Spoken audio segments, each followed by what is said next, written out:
اعوذ باللہ من الشیطان الرجیم بسم اللہ الرحمن الرحیم ان الذين يكفرون بآيات الله ويقتلون النبيين بغير حق ويقتلون الذين يأمرون بالقسط من الناس فبشرهم بعذاب أليم أولئك الذين حبطت أعمالهم في الدنيا والآخرة وما لهم من ناصرين ألم تر إلى الذين أوتوا نصيبا من الكتاب يدعون إلى كتاب الله ليحكم بينهم ثم يتولى فريق منهم وهم معرضون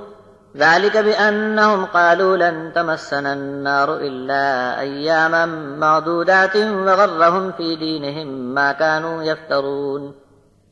فكيف إذا جمعناهم ليوم لا ريب فيه ووفيت كل نفس ما كسبت وهم لا يظلمون قل اللهم مالك الملك تؤتي الملك من تشاء وتنزع الملك ممن تشاء وتعز من تشاء وتذل من تشاء بيدك الخير إنك على كل شيء قدير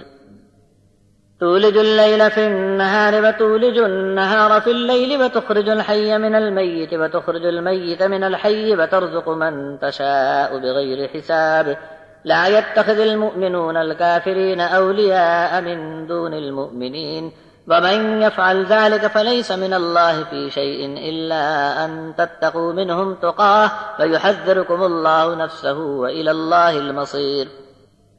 قل إن تخفوا ما في صدوركم أو تبدوه يعلمه الله ويعلم ما في السماوات وما في الأرض والله على كل شيء قدير يوم تجد كل نفس ما عملت من خير محضرا وما عملت من سوء تود لو أن بينها وبينه أمدا بعيدا ويحذركم الله نفسه والله رؤوف بالعباد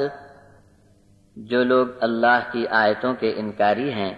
اور نبیوں کو ناحق قتل کرتے رہے اور لوگوں میں انصاف کی بات کہنے والوں کو بھی قتل کرتے ہیں،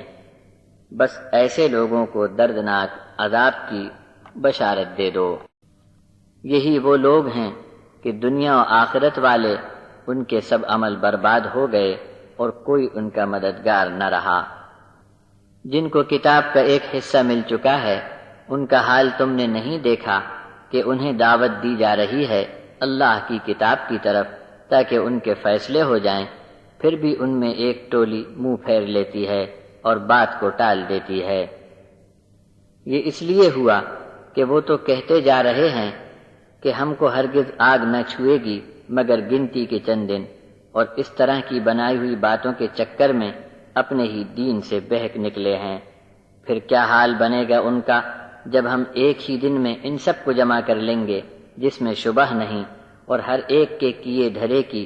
اس دن پوری بھرپائی کر دی جائے گی اور کسی پر ظلم نہیں کیا جائے گا۔ تم کہو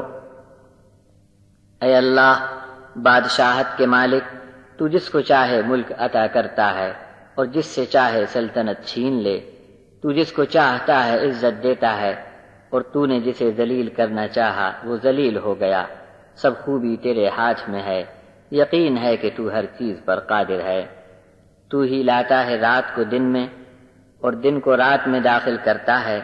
اور زندے کو مردے سے نکالنا بھی تیرا کام ہے، اور بے جان کو جاندار سے خارج کرنا بھی تیرا کام ہے، اور تو جس کو چاہتا ہے بے حساب رزق دیتا ہے۔ ایمان والوں کے ہوتے ہوئے منکروں کو اپنا دوست بنا لینا یہ کام ایمان والوں کا نہیں، اور جو کوئی ایسا کرے گا اس کا کوئی تعلق اللہ سے نہیں۔ ہاں یہ اور بات ہے کہ فساد کا اندیشہ ہو اور ان سے بچاؤ کے لیے کوئی ایسا کرے، اور اللہ عذاب کے فیصلے سے تم کو بچا لینا چاہتا ہے، اور ہر کوئی اللہ کے حضور پہنچ کر رہے گا۔ کہہ دو اگر تم چھپا لو گے اپنے جی کی بات یا ظاہر کرو گے، اللہ کو ہر حال میں معلوم ہے، اور اس کو تو وہ سب معلوم ہے جو آسمانوں اور زمین میں ہے، اور اللہ ہر چیز پر قادر ہے۔ جو بھی نیکی ہر شخص نے کی ہوگی اس دن موجود پائے گا، اور جو برا کام کیا ہوگا وہ بھی اپنے سامنے حاضر دیکھ لے گا۔ تب آرزو کرے گا کہ کاش مجھ میں اور اس دن میں بہت لمبی دوری پڑ جائے، اور اللہ خوف دلاتا ہے تم کو اپنے آپ سے اور اللہ تو اپنے بندوں کا بہت بڑا خیر خواہ ہے۔